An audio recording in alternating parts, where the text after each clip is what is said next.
ناظرین، جیسے ہی عید الاضحیٰ قریب آتی ہے، جن لوگوں نے اونٹ کی قربانی کرنی ہوتی ہے، ان لوگوں کے پاس لوگوں کا ایک رش لگ جاتا ہے کہ ہمیں اونٹ کے گھٹنے کی ہڈی چاہیے۔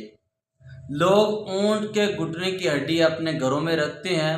نظریہ یہ ہوتا ہے کہ جب تک یہ ہڈی گھر میں رہے گی اس سے جادو نہیں ہوگا، اور بعض لوگ اس نظریے سے اونٹ کے گھٹنے کی ہڈی گھر میں رکھتے ہیں کہ اس سے جادو کا علاج ہو جاتا ہے۔ یعنی دو طرح کے نظریے پائے جاتے ہیں، ایک یہ کہ اس سے جادو کا علاج ہو جاتا ہے، دوسرا نظریہ یہ کہ جب تک یہ گھر میں موجود ہوگی اتنی دیر گھر میں جادو نہیں ہو سکتا۔ تو یاد رکھیں کہ یہ ایک جہالت ہے، یہ بناوٹی باتیں ہیں، اس کا حقیقت کے ساتھ کوئی تعلق نہیں ہے۔ اونٹ کے متعلق نبی رحمت صلی اللہ علیہ وسلم نے فرمایا کہ نظر بد اتنی خطرناک ہے کہ اگر یہ اونٹ کو لگ جائے تو اونٹ ہانڈیا میں چلا جاتا ہے، انسان کو لگ جائے تو انسان قبر میں چلا جاتا ہے۔ رسول اللہ صلی اللہ علیہ وسلم نے فرمایا کہ میری آدھی امت نظر بد کی وجہ سے قبروں میں چلی جائے گی۔ اب دیکھیں بات جہاں سے شروع ہوئی تھی کہ اونٹ کو اگر نظر بد لگ جائے تو یہ اتنا بیمار ہو جاتا ہے اس کی وجہ سے اس کو نہر بھی کرنا پڑ جاتا ہے، اس کو ذبح بھی کرنا پڑ جاتا ہے۔ تو جو اونٹ نظر بد سے نہیں بچ سکتا، جو اونٹ خود کی حفاظت نہیں کر سکتا، وہ آپ کی کیسے حفاظت کرے گا؟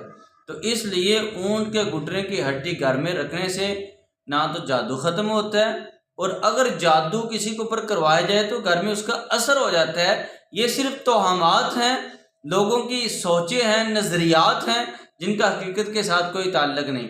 تو اس لیے اگر آپ کے پاس کوئی ایسا شخص آتا ہے جو اونٹ کے گھٹنے کی ہڈی مانگتا ہے، آپ نے اس کو سمجھانا ہے کہ بھائی اس کا حقیقت کے ساتھ کوئی تعلق نہیں ہے۔ اس سے بہتر یہ ہے کہ اپنے گھروں میں قرآن کی تلاوت لگائیں، ذکر و اذکار کریں، اللہ سبحانہ و تعالیٰ سے مدد مانگیں۔ اور اسی طرح موت کا جادو جو ہے وہ بکرے کے دل کے اوپر بھی ہوتا ہے۔ اکثر لوگ جب قربانی کرتے ہیں تو وہ اسی طرح دل کو رہنے دیتے ہیں، اگر وہ دل جادوگر کے ہاتھ لگ جائے تو جادوگر اس کے اوپر موت کا جادو کر سکتا ہے۔ تو اس لیے جب بھی آپ نے قربانی کرنی ہے، جانور کو ذبح کرنا ہے، بکرے کو ذبح کرنا ہے، تو اس کے دل کے اوپر بسم اللہ پڑھ کے آپ نے چھری لگا دینی ہے۔ جب چھری لگا دیں گے تو انشاءاللہ اللہ کے فضل سے اس کے اوپر موت کا جادو نہیں ہو سکتا۔ اسی طرح بکرے کی شانے کی ہڈی کے اوپر بھی موت کا جادو ہوتا ہے۔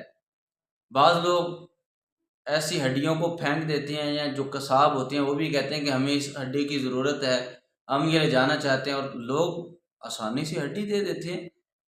حالانکہ کسائی کو اجرتیں دینی چاہیے، نہ تو اس کو آپ نے چمڑا دینا ہے، نہ اس کو آپ نے کوئی ہڈی دینی ہے۔ بعض اوقات یہی کسائی ان ہڈیوں کو فروخت کرتے ہیں، ان کو سیل کرتے ہیں، اور بڑی بڑی مہنگی رقم لوگوں سے لیتے ہیں۔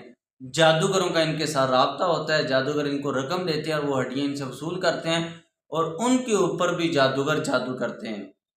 اس لیے آپ نے اپنی بھی حفاظت کرنی ہے اور لوگوں کی بھی حفاظت کرنی ہے۔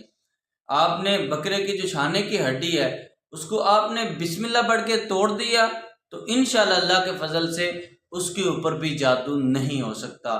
تو لہٰذا آج جو 3 چیزیں میں نے آپ کو بتائی ہیں قربانی کے لحاظ سے، چونکہ عید الاضحیٰ کے موقع پر ان 3 چیزوں کے اوپر بہت زیادہ جادو ہوتا ہے۔ بعض اوقات اونٹ کے گھٹنے کی ہڈی سے جادو کا علاج بھی کرتے ہیں، اور اس سے جادو بھی کرتے ہیں بیماری کے لیے۔ تو آپ نے ان چیزوں سے